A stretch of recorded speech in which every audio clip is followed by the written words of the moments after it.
Yo, yo, yo, yo, yo, yo, yo, yo, yo, yo, yo, yo, yo, yo, yo. What's going on, people? What is going on? We is not doing no intros tonight. We are keeping this bare bones like a mug. You welcome into the Heavy Hitters live preview show, Falcons versus Cardinals. I'm your host. Shut up, phone. I am your host, Six Man K Styles. To the stage left, we got Senator Palpatine, aka Mad Mike Sports. Hello, people. And further down the line, and you already know him as the minister himself, Jew Talk Sports is in the building. And down at the bottom, y'all know him as the Summer Hill Nightmare, aka the food critic. The Don is in the building. It's showtime, folks. And we got a special guest in tonight's show. Joseph, go ahead and let the people know who you are. Yeah, What's hi, going I'm on? Joseph. I have a YouTube channel called The Cardinal Rule. Longtime Cardinals fan. I do YouTube content on the Arizona Cardinals, and I really appreciate y'all having me here with you. Okay, definitely appreciate that. So let's go ahead and give a shout out to the people that's already in here. Got Joseph Thornton, Derek Hughes, Big Ant, Sherman Wood, Mucho Grundy, Andrew G, Jack Money, No Shot Double D, Old Chicken Hauler, Brian Peoples, and Derek Hughes. So, got a very interesting matchup here. We have the 4-5 Atlanta Falcons going against the 1-8 Arizona Cardinals. Now, as we already know how football goes on here, these usually be those games that somebody's gonna get the nose busted in because there's a point to prove. So, Joseph, will you do us the honors? What do you think about the Arizona Cardinals so far this season? Well, you mentioned the record, and the record is the record, right? And the first thing you have to understand about the Cardinals right now is that they are in year one of a rebuild with a new general manager and a new head coach. And the general manager is having to clean up a mess that was left by Steve Keim, the previous general manager, who really did a really bad job in terms of how he drafted, not going after premium positions early in the draft, going, middle linebackers back-to-back years in the first round. That's just not how you build, a winning team in the NFL. You have to go after those premium positions, things like that. So the thing is, though, like, they're doing a good job with the reset. The new general manager nailed the draft in terms of trades for future draft capital and hitting premium positions, left tackle, cornerback, receiver on days 1 and 2. And a lot of those players are playing meaningful minutes. So, like, Cardinals fans are actually very optimistic about the future. We like what we're seeing. Players like Garrett Williams at cornerback, who just came back from an injury, that caused him to be drafted on day 2 instead of day 1, has looked really good. Guys like Dante Stills, a 6th-round pick. So we're optimistic about what they're building. But what they're doing is they're playing those rookies and they're playing those young players to get those valuable snaps. So the personnel is young and limited, right? We have young players who are trying to get up to speed, and then other players who would be backups on other teams. So I think this team plays hard. I think they're well coached. I think they're buying in. But right now, they just don't have the personnel to compete with other NFL teams on a weekly basis. So that's why the record is why it is what it is. But also part of it, as I'm sure you know, is that this quarterback we have that I'm a big fan of, Kyler Murray, has been recovering from an ACL injury. And this is the game he's going to be back. Josh Dobbs, did an admirable job, but there's a reason he's bounced around in the league. He's a great backup, a guy who can be a spot starter, but he's not a guy you want starting 8 games like we did. He did a great job with the Vikings last week. He's going to regress. So Vikings fans 4 weeks from now are going to feel like Cardinals fans, like, he's missing those throws. Rookie Clayton Tune was horrendous. One of the worst performances I've ever seen this last week. He's a rookie, right? So this team, we're hoping, is going to be a very different team with Kyler Murray. There's uncertainty. His first game back in a new system, new coaching staff, playing more under center, right? Which is something he's been in the shotgun primarily. So there's a lot of question marks. I don't know how he's going to come out and look. First game back from that injury. he could come out and be a difference maker, and the Cardinals could win this game because of what he can do. You all seen what he's done when he's healthy. He can be explosive, but this could also be another one of those games where we just aren't ready. And if I were a betting person, I would bet we're more likely to lose this game than win it, even with Kyler Murray. But that's the wild card, right? That if the Cardinals are going to win this game, it's going to be because Kyler Murray comes back and does what Kyler Murray does, and the offense has enough to put up some points. Now, our defense is still going to struggle. A lot of young players, particularly on defense, but that's kind of where the Cardinals are at. There's this is a pivot point. We don't know what the rest of the season is going to look like with Kyler Murray. I think it's going to be better. This could be the start of a turnaround. But being his first game back, he could also just come out very slow. Okay. All right, Jew, man. What is your take as far as the Falcons and the preparation coming up throughout this week, man? What is your thoughts on it, man? So do you want me to go ahead and get my key, Kev? Yeah, you want to go? Yeah, you go ahead. You go ahead. Bless the people. Okay. Get the collection plates out, y'all. Yeah, man. My key to victory in this game is the turnovers. We got to stop turning the ball over. It's kind of been the Falcons season so far this year. We've had turnovers in key moments and key spots that have kept teams in games. And I really feel like in this game, you got to come out and put the Cardinals away. You don't want to give them opportunities. And that's really what we've been struggling as the Atlanta Falcons. They've been pretty much every game has come down to the last, one possession games. But for whatever reason, those turnovers is what's been the backbreaker for our team. We've won a couple games, like against the Tampa Bay Buccaneers, where we had the 3 fumbles and we overcame the turnovers. But in the NFL, if you turn the ball over 9 times out of 10, you lose the turnover battle, you're going to lose the football game. So I really feel like in this game, we have to stop the turnovers. That's going to be the main crux. That's been the backbreaker for this Falcons team this year. It's not that we can't score points. Everybody's focusing on we're not putting up points in the red zone. We're not putting up points. We know we have the weapons. We know what this team is capable of. But I really feel like the turnovers is what's been the backbreaker. So we stopped turning the ball over and we just capitalized. Like last week, all we had to do before Bijan had that fumble is just maintain. Even if we didn't get touchdowns, if we just kick field goals the remainder of that game, we don't lose that game. But the turnovers is really was the backbreaker in that game. The fumble and the interception, those 2 back-to-back turnovers is what really cost us the football game. So in this game, come out early and try to put Arizona away. As Joseph mentioned, they're playing a lot of young players, but one thing you don't want to do in the NFL is give a team hope. When you give a team hope and you keep the game close, anything is possible, and that's what we seen last week. You get that stop on 4th and 7 against Josh Dobbs when he scrambles, you win that football game, and that just shows you how close, wins and losses are in the NFL. You have Bud Dupree come off the edge, has him dead to rights to make the tackle for a loss and sack him and end the game. He misses. Josh Dobbs scrambles out, first down. They go down and score a touchdown. That's the game. So it's really that close in the NFL. So I really feel like this young team, you don't want to give them hope. You get them hope in this game, you can end up, it turns into a coin flip type game. You let it be a 1-possession game in the 4th quarter, dealing with a team that has nothing to lose, with Kyler Murray coming back, you put yourself in harm's way. So I feel like the Falcons got to come out, try to put these young guys away, man. Still, take any confidence that they have coming into this game with Kyler Murray coming back. They're 1-8 for a reason. So we got to put these guys away. But they're still an NFL team. So if we come in there sleeping on these guys, this can easily turn into a trap game.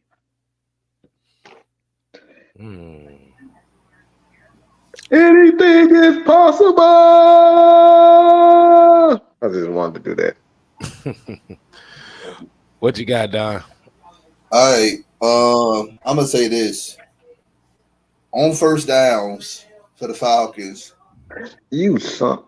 Oh Lord. Wait, man, Mike. Wait. Nothing. Nothing. You know what? No. You know what? Since it's my birthday, I'm gonna let you go ahead. No, it's your birthday. No, it's your birthday. That's no. Hold on. Wait a minute, everybody. Hold on. We gotta do it right. Happy birthday, thief. Happy birthday, thief. Happy birthday to the thief. Happy birthday to you.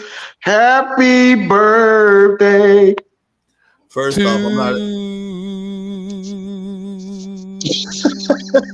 First off, I want to say this: I'm not a thief. Somebody did break in my basement and stole some stuff today. Oh my God. Here we go with this. But I'm gonna find out who he is. But in the words of my mom, on my birthday, I get my cake last because if I go before everybody else, I'm gonna probably eat it all. So you go ahead first, Mike. Oh my God. This dude here. Happy birthday, Don. Damn it, man. Thank Happy you. birthday, Don. Now go ahead, Mike. Happy birthday, man. No, I think this is kind of echo what you stated is I think it's simple. The Falcons obviously are just an overall, a better talented team. Those guys, obviously Kyler Murray is a guy that is coming off of a injury. So a big play, or we seen last week with Josh Dobbs.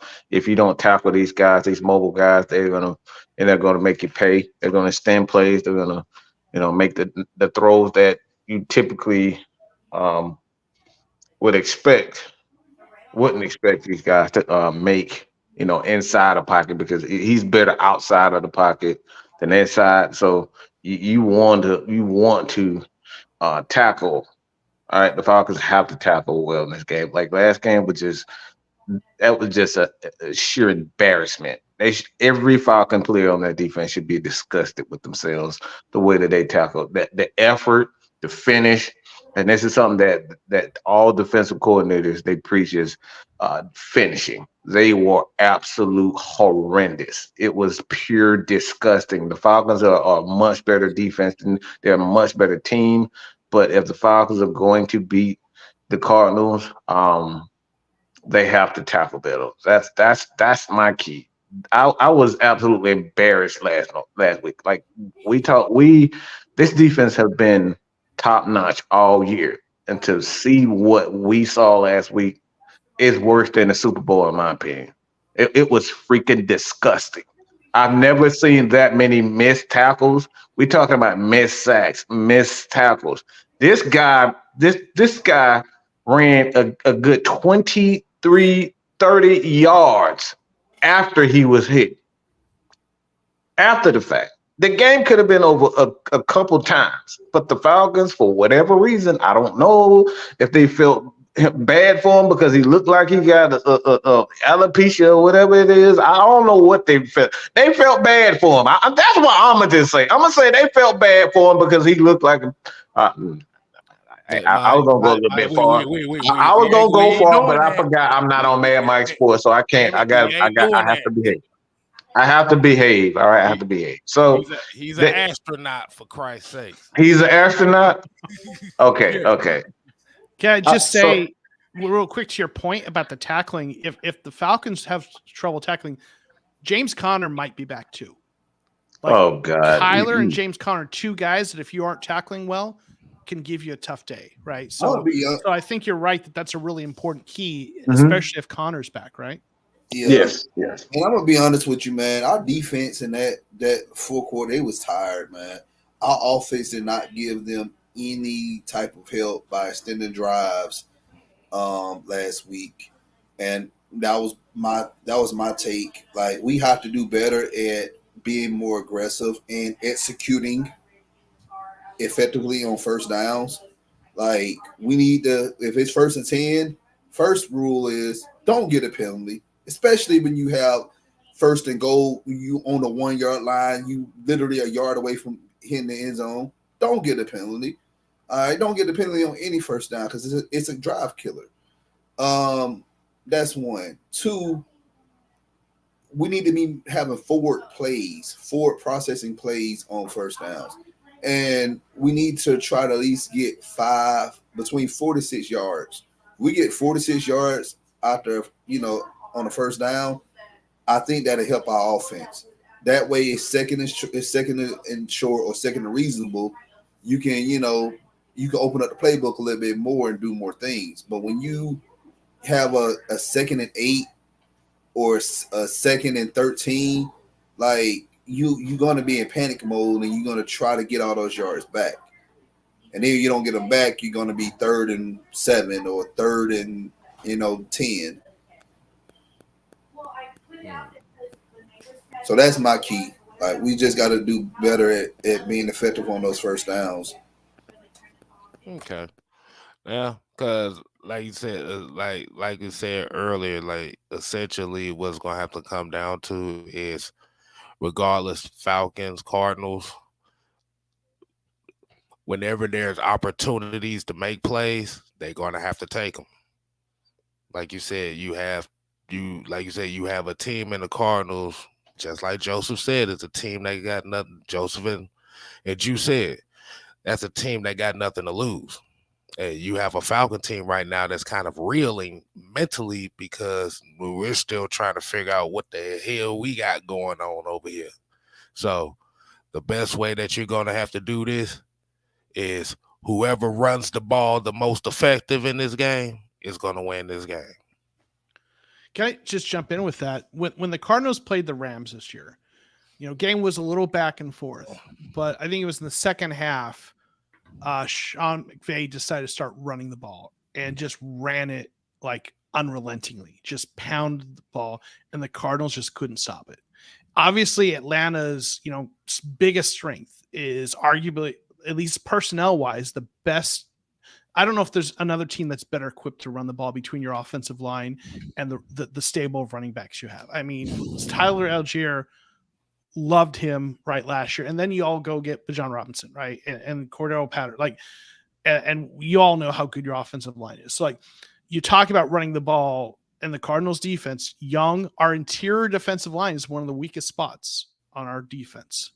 So if you all commit to running the ball, you are going to be effective against the Cardinals. The question is now, does Kyler do enough to keep pace with what you all are doing, right? Which he's capable of it, right? So then it comes to your defense on that side. But running the ball, if Arthur Smith wants to run the ball, y'all are going to be able to run the ball. Man, I love you, Joseph. I love you. Everybody give him a round of applause. Yeah, that's what I'm saying, man. I mean, I try to be a realistic fan, like I love my Cardinals, but I know where they're at, right? And I live in Georgia, so I know a little bit about what's going on with the Falcons.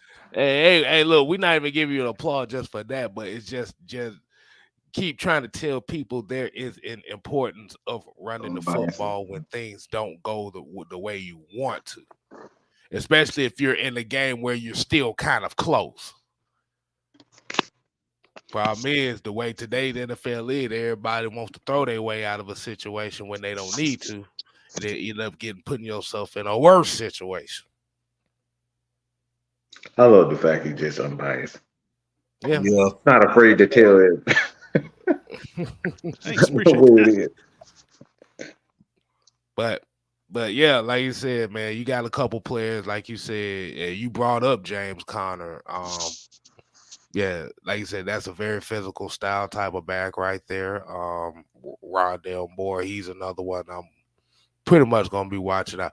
But you got a pair of tight ends, too, that we definitely will have to kind of watch out for. Was it Trey McBride and Zach Ertz? Ertz is on IR, so you don't have to worry about him. But McBride's been coming on, though. And listen, I was at the Cardinals-Falcons game last year in Atlanta, and Trey McBride got his first NFL touchdown at that game. So, and he had like 10 catches for 95 yards a couple games ago. So, he's been looking good. And, we'll see if Kyler, targets him a lot this game. Okay. I have a question.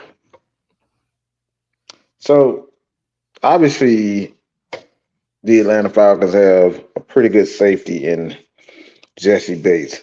There's a guy on the Cardinals staff that I was absolutely, the Cardinals roster that I was absolutely pissed that we did not go after, and that's Buda Baker.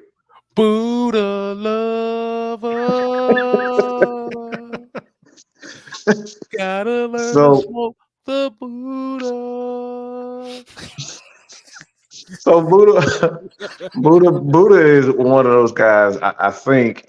Where do you think he lies as far as because he believes that he is worth X amount of money. The team obviously believes, that he's not. So where do you think he fits in the future, or does he fit with the Cardinals? Yeah, that's a great question because obviously, when Jonathan Gannon was announced as head coach at the press conference, he talked about Buda Baker epitomizes everything they want, right? And the general manager Monty Ossenfort said the same kinds of things, and he is the heart and soul of this team. He is the most popular, beloved Cardinals player amongst Cardinals fans right now. Like you can't say anything bad about him. We love Buda Baker. And, during Hard Knocks, one of the things, as much as that was rough to watch last year because it was the Cardinals imploding for everyone to see, one of the things I loved about that is the whole world got to see why we love Buda Baker, right? Just the heart and soul. In terms of, his future, so they want him around. The tricky part is safeties, getting closer to 30 and, at that age, that's not a position you pay a lot of money for typically, right? In terms of just sound roster building strategies. And Monty Ossenfort coming in, he's wanting to build in that way. So they're trying to toe the line and play that delicate dance of keep them happy and keep them around without paying big money for a guy, a big contract extension is going to go into his 30s. They did a little bit of kind of finagling, a little extra bonus money to keep him happy when he was asking for a trade earlier. I think they'd like to keep him around. I think they're just going to try to make it happen without a big long-term extension. I don't know if that's going to work. As a fan, I hope they find a way to make it work because even if his play drops off as he gets a little bit older, you want the example he brings for those young players in the meeting rooms on the practice field. His heart and the way he plays injured. I mean, he played, I think he had like a broken bone or sprain, some injury that he got in the game and he kept playing. So, Monty Ossenfort, though, has showed that he's going to do things with kind of his process and he's going to target premium positions. He moved on from DeAndre Hopkins. He wasn't afraid to let free agents walk. So if he can't make it fit within his ideas of how you build a roster, I think he will let Buda play out, his contract, let him walk if they can't find a way to bring him back on terms that fit what Monty Ossenfort thinks you should pay a safety.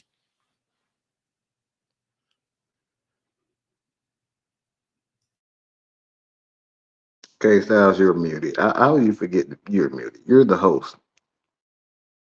Nah, I was going on a rant that y'all did not need to hear, so that's what that was about. So I had to get that off my chest now, damn it. No, we don't need a safety. Is that what you're saying, K Styles? No, I'm saying it. I'm thinking back at that. Well, since you asked so eloquently, that was the infamous 2017 draft. And you know what the Falcons did in 2017. Yes, I know. All Traded right. up. We gave away our second round pick to get Tat McKinley, and TJ Watt was still on the name. Oh my gosh. Damn, I ain't worried about TJ. I wanted Buddha. That's Buda what I was on the wanted. There was a lot of good players that were still on the board. And But we got him. right. So okay, so Jude, in this game, who is your X factor for this game? That's a good question. I was just sitting back here thinking while he was talking, everybody's talking about Bijan Robinson, like this is a homecoming for him because he's from Arizona, but everybody's forgetting about Calais Campbell. And I was going to checking to see how many years he played in Arizona. He was there for 9 seasons, but he was one of the heart and souls of that defense.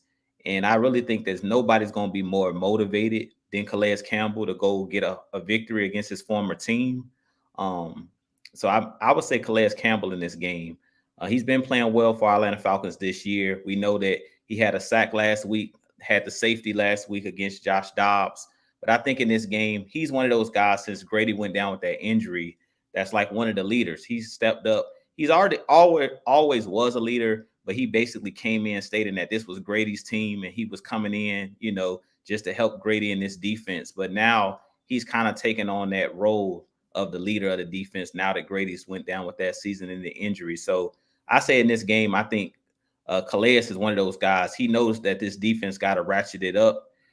He talked about that in the locker room after the loss last week. Like, every game now becomes more important as you inch closer to the playoffs. And this is another one of those NFC opponents that I keep talking about. When it comes down to the end of the season, if you don't win your division and you want to get into the playoffs as a wild card, that's when those games start to add up when you go head to head.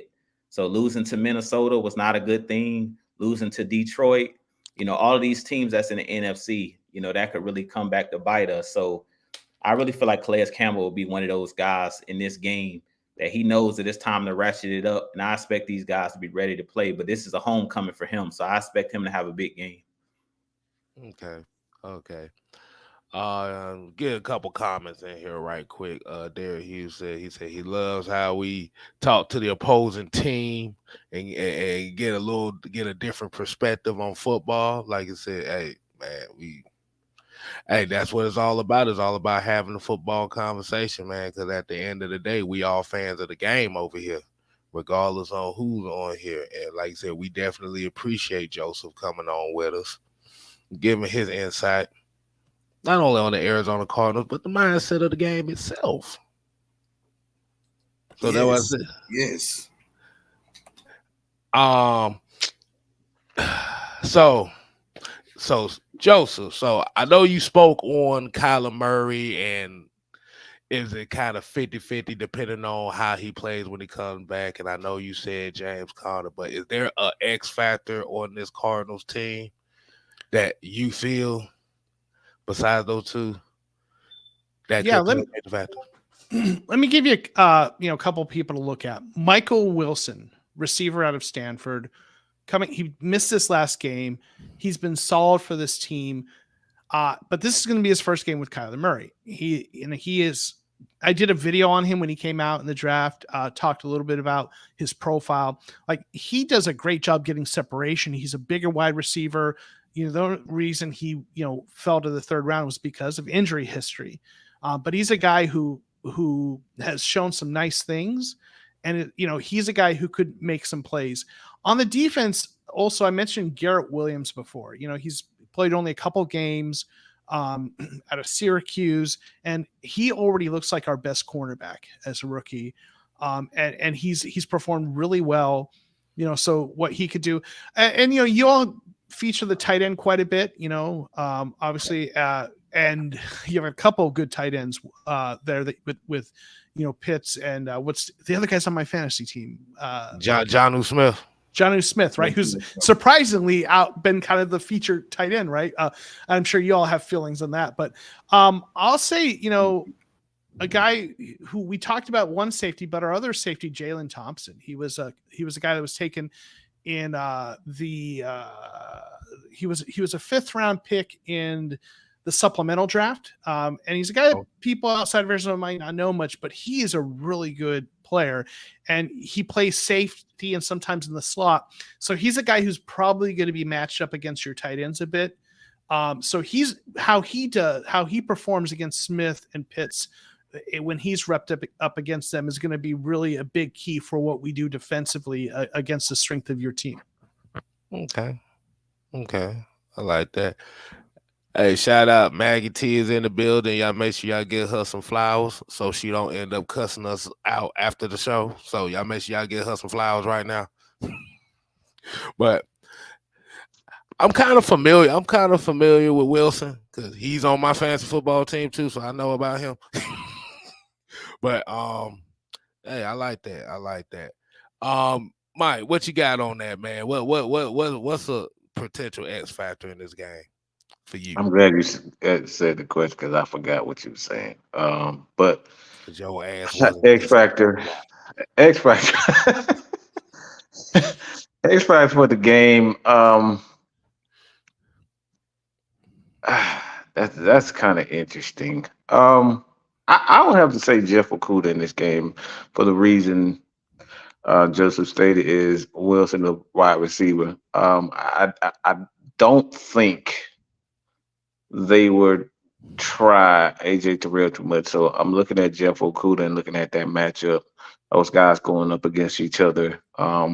Because teams have um, I don't want to say stay away from AJ, but they're attacking him a certain way. And I don't think with the Cardinals offensive line, they've been inconsistent offensively all year.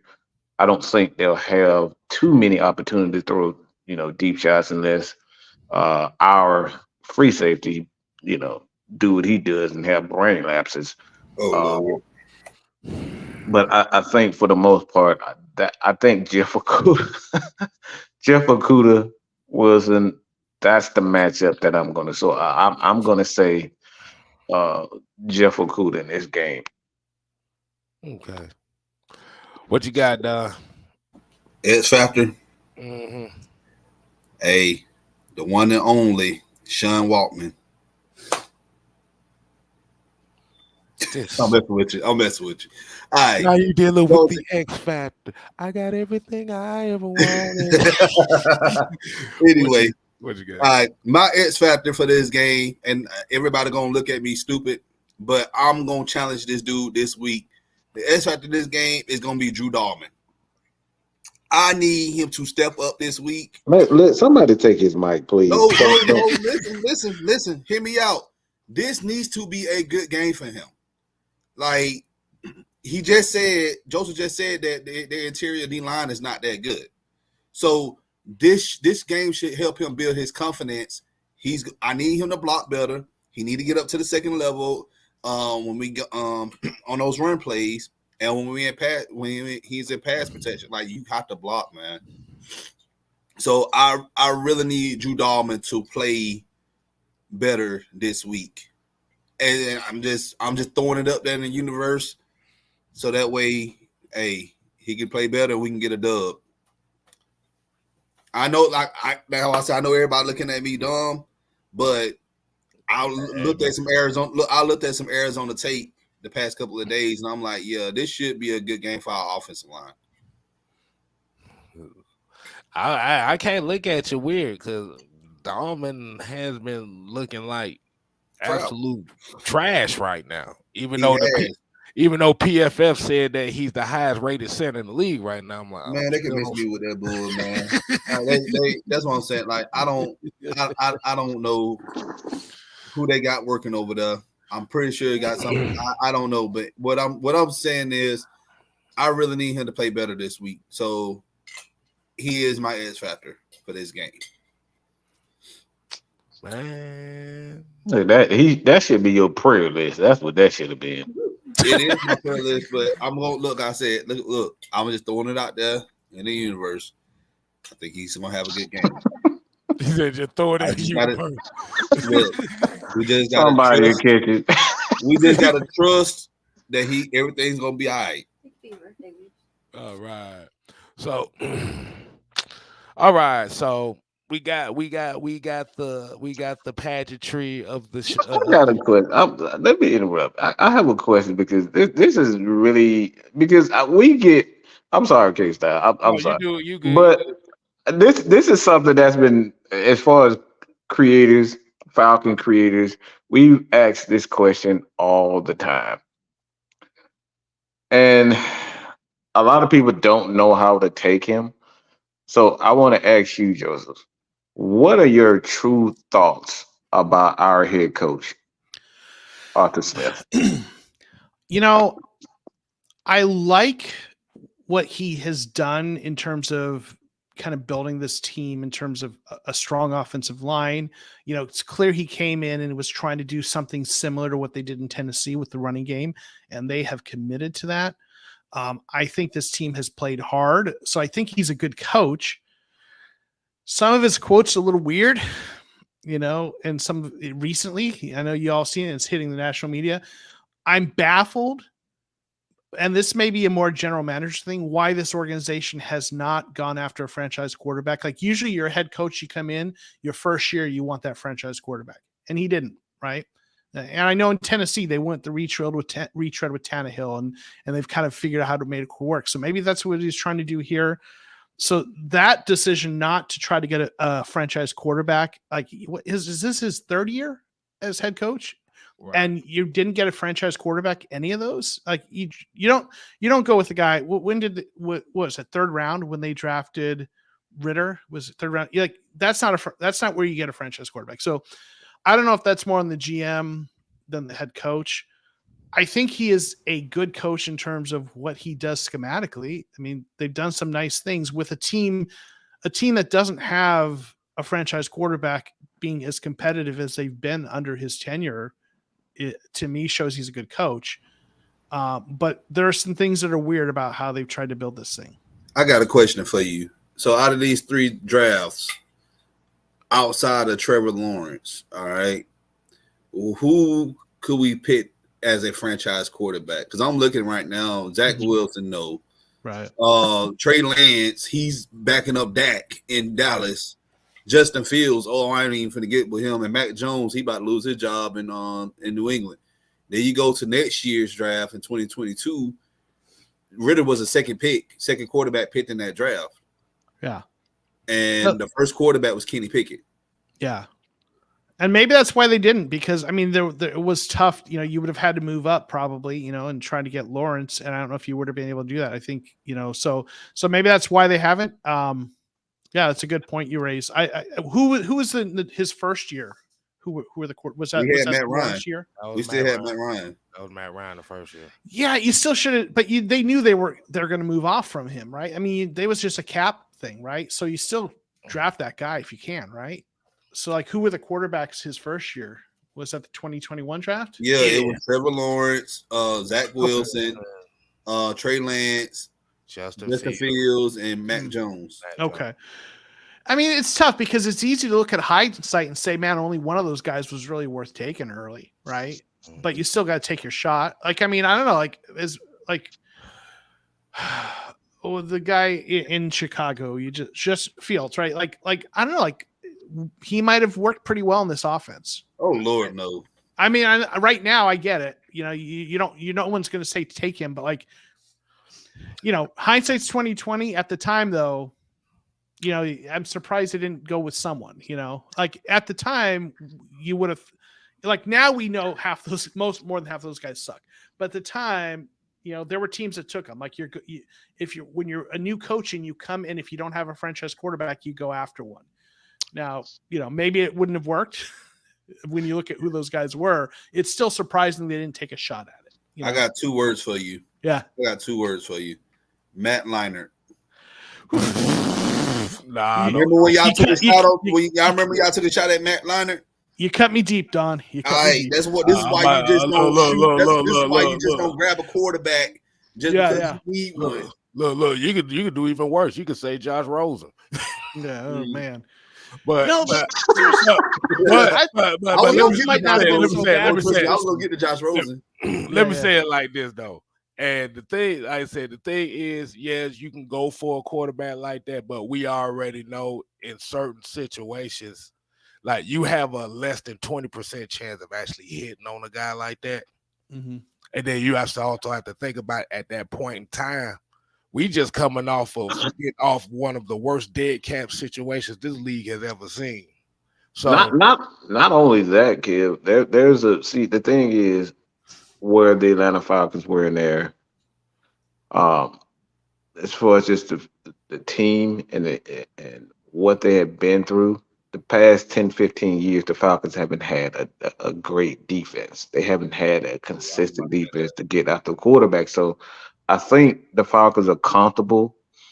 They've shown that they have the right front office personnel to be able to bring in a quarterback. So I don't think a quarterback is something that they're – because no offense to the Cardinals. Like the Cardinals outside of Kurt Warner, they haven't had a lot of success with quarterbacks. So you look at Carolina, you look at, for the most part, the Saints, Like teams, it's extremely hard to figure out. Which quarterback is good. So I think where the Cardinals are exactly where the Falcons are. The Falcons, they want to build defensively. They want to build a solid foundation before because we've both been burned by quarterbacks. Like we've both been burned. Matt Ryan is literally he's the savior of this franchise. And if we look at him as though he is the savior, he's earned that title. So I think the Falcons they know for a fact that they're never going to get another quarterback like that, and just playing it safe. I think sometimes going after quarterbacks like that, like you send the wrong signals to your franchise, like the safeties, like the Boodle Bakers and all those types of guys. Like, look, you're good, but we still have to have a quarterback in order to be a successful team, and I think. I think the Cardinals understand that.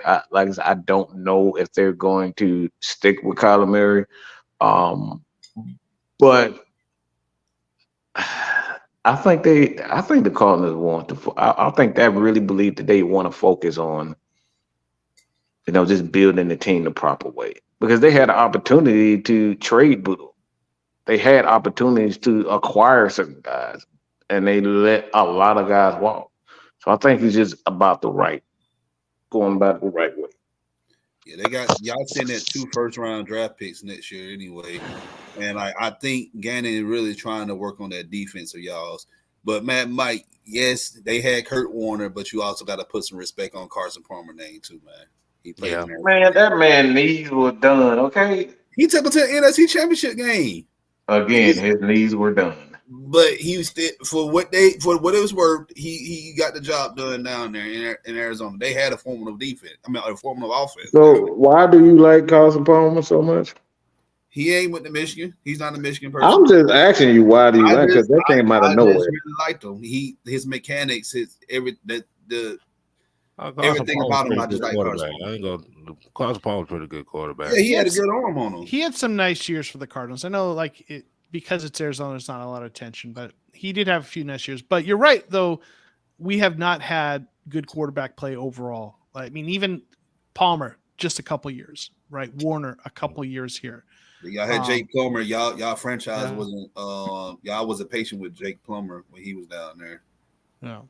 So I know a lot of people are asking. You asked this about in terms of the Cardinals and Kyler Murray, and I'll tell you, everything that I see and hear from the beat reporters is, and coming out of the building, is that they do want to stick with and build around Kyler. I know, the media narrative was, they're tanking for Caleb Williams. I've never bought that. In his introductory press conference, Jonathan Gannon says, "I don't take this job if Kyler Murray isn't here." And everything we're hearing coming out of the building is they like the way he's committed to it. So I think they're going to build around him. Even though Caleb Williams, a lot of people think he's, the best quarterback prospect to come out in years, it is still uncertain how good he will be with any quarterback coming out in the draft. Right? I think he's trash. Well, there you go. I mean, listen, his stock has gone down of late, right? Because of how he's played against good teams. And whatever you might think of Kyler Murray, there is tape on him in the NFL, and he's shown he can play well in the NFL. Played for half a season at an MVP level. I mean, he was in that conversation, first half of that season when they were rolling. Right. So I think they're going to build around him. It's a popular, fun media narrative to talk about tanking for Caleb, but it's the boring, but I think accurate answers that they plan to stick with Kyler and build around him. I think y'all did. I think y'all took the right first step by getting Paris Johnson. Yeah, that left tackle for the future. That right there, that was the right move because I know we wanted them. We definitely wanted them. No, actually, that was the Falcons' number one target in the draft. Y'all shocked us and got him, but like you said, when you got a guy that you're invested in like that and a Kyler Murray, that's kind of one of the main things when you was talking about the franchise quarterback.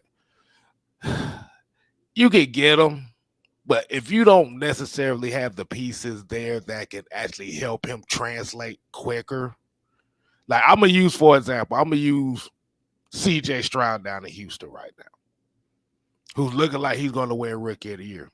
If you actually see how that team is built and how they built it, even though they got a lot of young guys there, but they focus more so on getting good players on the offensive line, getting a variety of different types of weapons. It's not just one type of wide receiver, but it's multitude. I know they haven't been running the ball well, but they don't shy away from it. And like you said, that's what you want. See, we can't, like I said, we can't get in the mindset of, okay, automatic franchise quarterback, and you find out you got one of the worst offensive lines in football. We've seen that happen with David Carr.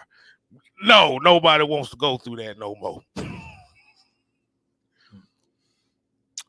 But speaking of Caleb Witt, nobody wants him. That man in the crowd for 3 weeks in a row. Nobody wants him no more. All right, so we're going to get right into your fandom, man. Arizona Cardinals. What player could you say, as a Cardinals fan, made you enjoy this team? Man, well, it's hard to go anywhere but Larry Fitzgerald. I mean, the guy played for so long as a Cardinal. He was such an amazing player on the field, such, a great representative of the team off the field. So he's got to be, up there at the top of that list. But there's some other players that along the way before him and after him that I really like. And you mentioned one earlier, and he's kind of an underrated sort of name. But Jake Plummer.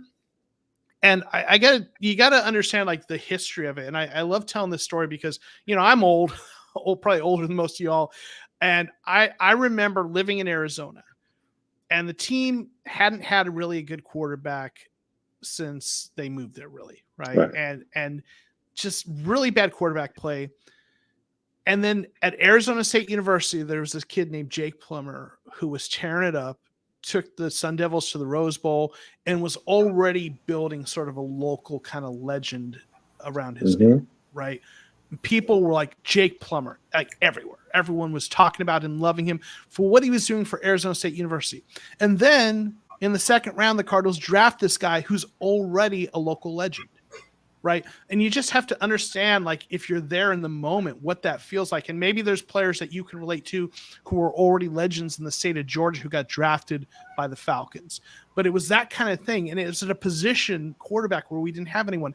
And then he's this exciting player who, despite sometimes his erratic nature, wins comeback games, right? Just this wins games in comeback fashion, takes us to the playoffs in 1998. Like first playoff berth in forever, and beats the Cowboys. And if you're a Cardinals fan, one of the things is that Cowboys fans are annoying as what, because they all come in and buy tickets and fill the stadium in Sun Devil Stadium, because there's a lot of Cowboys fans in Arizona, because before the Cardinals were there, that was the game they piped in on television because that was the regional team, right? Mm-hmm. So like, if you're a Cardinals fan, the Cowboys are a team that you hate. Jake Plummer comes in, goes to the playoffs, leads his team to the playoffs, leads them in a win over the Cowboys in the playoffs. Now, we lost to the Vikings after that. But like that history and that moment as a fan there, and like I was living there at the time. After they won that game against Dallas, they flew back to Arizona. I went down to the airport. They had this big lot open up, and thousands of fans were there to greet them. And they came off the plane, had kind of a podium there, and they all addressed the fans. And it was just this great moment that just builds kind of a memory, right, that you're going to keep with you. And that was one of the great moments early in my Cardinals fan history. Seeing that. So Jake Plummer's got to have a place there, even if in the record books his numbers aren't all that. There's something about that story that really sticks with you. Okay, Drew. What? Same question, man. What you got? So my favorite Cardinals player, it's been a couple. Of course, Larry Fitzgerald, but I'll say Patrick Peterson. Patrick Peterson's one of those guys coming out of LSU that I was a huge fan of. Being that prime time was one of my favorite all-time players, like my first favorite NFL player. Him winning number 21, him returning punts, him being electric. Yeah, Patrick Peterson was that guy, I think, for Arizona, outside of Larry Fitzgerald, that I'll say was one of my all-time favorites, especially early in his career at Arizona. We know he got torched by Julio a couple times when they had their one-on-one battles, but uh, Patrick Peterson is definitely one of those guys that I'll say is one of my all-time favorites, just because of him. To me, he was similar to Prime Time as far as him winning number 21, him returning kickoffs and things of that nature, and him being one of those guys. If he got his hand on the football, he could take it to the house. He was one of those guys that he can turn defense into offense really quick, and one of those guys that was kind of underrated playing, for Arizona, because we know they're one of the smaller market teams as well that doesn't get that notoriety. But I think Patrick Peterson, for all of the years that he was there, he's one of my favorites. Okay. What you got on that, Don? All right. My first, I got 3 players, and it's a reason why. Now I know Arizona. They only been in Arizona. Listen, they only been in Arizona since '87. All right, that's the year I was born. But before that, they was in St. Louis. My favorite Cardinal of all time has got to be Dan Dierdorf. Dan Dierdorf. Man, Dierdorf, were you even born? I watched tape. I watched a lot of tape. Dan Dierdorf, he was like one of the best linemen there is. All right. But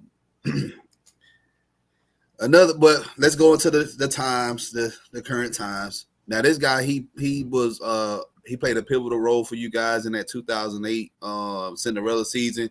Even though, yes, y'all beat my Atlanta Falcons in the wild card round. But this guy, I really liked him. He didn't really last that long in the league. But Steve Breston, you remember him? Of course. Of course. Yeah. We already know where this is coming. The fans actually called it before he said it. Wait. They said Steve Breston. I was going to say Steve Breston. No, they said here comes a Michigan player. Man, he was good though. Hey, look, I'm not picking trash Michigan players. Of course he is. We know you was gonna pick one. It's just a matter of time. That's all. But I'm gonna be. Those 2 guys were really. Those are my favorite Cardinals players. However, the third guy that a lot of people don't really talk about that played for the Cardinals. Now he was a dog for you guys, and he retired, and he went to the military. Fought, in the war in Afghanistan. Pat Tillman. I really love Pat Tillman when he played for you guys, man. That man, when you talk about Jake Plummer when he played for Arizona State, Pat Tillman played for Arizona State as well, and both of them they beat the living crap out of the Cornhuskers when they came down. Was it in that '96 season? Maybe I don't remember exactly what year it was, but yeah, around that time. Yeah, because I think I remember that season, but Nebraska was a favorite to win that season, and because it was that season because the Florida Gators they won the national championship that year. So yeah, y'all beat them. Arizona State beat them and knocked them out of the contention to win the national championship that year. So yeah, Pat Tillman, he's like one of my favorite Cardinal players. Pretty much just our favorite NFL player, just in my book. Okay. Well, for mine, I want to go back to the years of the early 2000s with this one. Now, Adrian Wilson. You son of a gun. Love that guy. Adrian Wilson, to me, like you said, especially around that time where, like you said, like a lot of folks don't know, like before that, Fitzgerald and Anquan Bolden, and remember, the Arizona Cardinals was one of those teams where they drafted a lot of wide receivers too. But when you played the Arizona Cardinals, This was after Pat Tillman and stuff like that. Adrian Wilson was the head hunter on that defense. You had to watch him at all times. And it was abnormal to see a 6'4", 225-pound safety who ran like a track star on that defense and will hit you. Oh yeah, that's definitely one of mine. That's definitely one of mine. Mine is actually Dick. I was just playing. I was about to say Dick Knight Dreamland, but I was just kidding, y'all. I had I never saw that. Never saw that dude play. I have to say Carlos Dansby was one of my favorite players watching him. Carlos Dansby just he was an animal on the field. Obviously, we were playing Madden and video games like that. He was one of my first defensive players that I used to play with. So I love his game. And he would fit in nicely, especially in this current era of linebackers. Like he would fit in perfectly. So Carlos Dansby is definitely one of my guys. Okay. And they actually had a lot of interesting defensive pieces around that time too. Like you Darnell said, Dockett was the other Darnell, one. Oh, darn it. Yeah, Darnell Darnell Dockett, Dockett. Bertrand Berry, Calvin Pace, Kyle Vanden Bosch. Larry Sanders is another guy. Dude, that guy, 100 receptions as a fullback, running back. Dude, he would fit in this era, right? Receiving back Right. before it was popular, right? Hey, but like you said, it was just that. Like you said, it was just that time where you was trying to find. You know what? I'm glad we talking about him. I got a question for you. What the hell happened to David Boston? What was up with that? What happened to him is the roids happened to him. Whoa. Come on. The juice happened to David Boston. What? This is like you act surprised? Come on. This is like the worst. I had no clue. I didn't know that. That boy bulked up to about 250 pounds. I'm looking like he had that Barry Bonds stuff going on. That's all I'm saying. That wasn't Barry Bonds, boy. That was that Arnold Schwarzenegger stuff they had going on. But like you said, like we were talking about the history of them having what, because David Boston was a hell of a receiver. And they tried it with what was the Bryant Johnson. Bryant Johnson from Penn State, I think. And cause a lot of folks don't know Anquan Bolden was actually an accident that came out to be a blessing. Yeah, no, I think Bolden was a second, third round slip because his 40 time wasn't great, but if you see how he played, it don't matter. He's not a 40 time receiver. He's a kick your what receiver, right? And Bolden was awesome. Yeah, he was a great route runner. Mm-hmm. Physical, man. Physical as it comes. Yeah. David Boston was disappointing as hell. So I was like, yeah, he was swole at Arizona, and then when I seen him play for the Dolphins, I'm like, what the hell happened to him? But you know what? I can't. You know what? I'm not surprised because he went to a trashy school. So hey, of course. Michael Floyd was another one that didn't pan out. Yeah.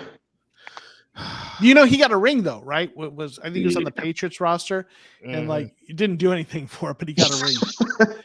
Sometimes the universe just ain't fair. So the universe really ain't fair. It really isn't fair. But we're gonna go ahead and wind down the show, man. Like you said, man, this was definitely a good conversation. Make sure y'all go ahead and give a thumbs up and share this conversation. And Joe, so I'm gonna let you go ahead and plug away, man. Tell them where they can find you. And give us some. We don't need food, right? Oh my food? God. All right. There's a lot of Falcons fans that's gonna be going out there to Glendale. They need to know where they're gonna eat. So the gentleman here all kind of told me the lay of the land here that Don wants to talk food and the rest of you are all like, let's talk football, and Don's like, no food. So I'm gonna try to make everyone happy. I'm gonna go out to Phoenix, right? First of all, Phoenix is kind of weird. The downtown is not the best place to go. Mill Avenue in Tempe, it's by Arizona State University. That's where all the cool places are. If you want a good place that is just kind of a little off from the main street, but it's a great place to get a drink, Casey Moore's, 9th and Ash in Tempe. It's just this old house turned into a bar. Great place. If you want, though, if you're a foodie like the Don here, and you got to get your food fix, right? Pizzeria Bianco has been described by some as the best pizza in the country. Chef Bianco started this place. It's been featured on the Netflix series Chef's Table. Pizzeria Bianco, if you're going one place and you got to get the experience, that is the place. And I'll give you one last thing. It's not like this super foodie place, but you just want a good carne asada burrito at 4 a.m. There's a chain of places out there called Filiberto's, carne asada, guacamole pico, roll through there whatever time. Oh, that sounds good. Right? Dude, I lived off that stuff, man. So when I was there. Now, it used to be 3 a.m. you roll and get yourself a $4 burrito. Now it's probably $8 because of inflation. But that carne asada burrito, man, ain't joking around. So, all right. Check me out on Twitter at Jocomo13. I got it right here, right? Or on YouTube at The Cardinal Rule. I talk Arizona Cardinals stuff there. And if you want to learn more about the Arizona Cardinals or, follow the enemy or just a fan of the NFL and want a good place to go for Arizona Cardinals stuff, check me out. I don't know. Now y'all done made my ass hungry right now. That's You're welcome. Right. I'm hungry right now. But hey, man, we definitely appreciate it. This was a very fun show, man, as usual, man. Like I said, y'all make sure y'all go ahead and subscribe to the Heavy Hitters as the Heavy Hitters Live. Also, make sure you subscribe to Jew Talk Sports, Mad Mike Sports, The Don's Favor. Follow your boy 6-Man K Styles. So until next time, we ain't here to play. Absolutely not. We here to stay. Oh yeah, dig it. Y'all ain't gotta go home, but you got to get the hell up out of here. I can't stand y'all, man. I'm gonna have to make a trip here. Now I got burritos and tacos and Cheetos. They're all in my head. Oh my goodness. I'll put some hot sauce on my burrito, baby. You look good to me. All right, y'all.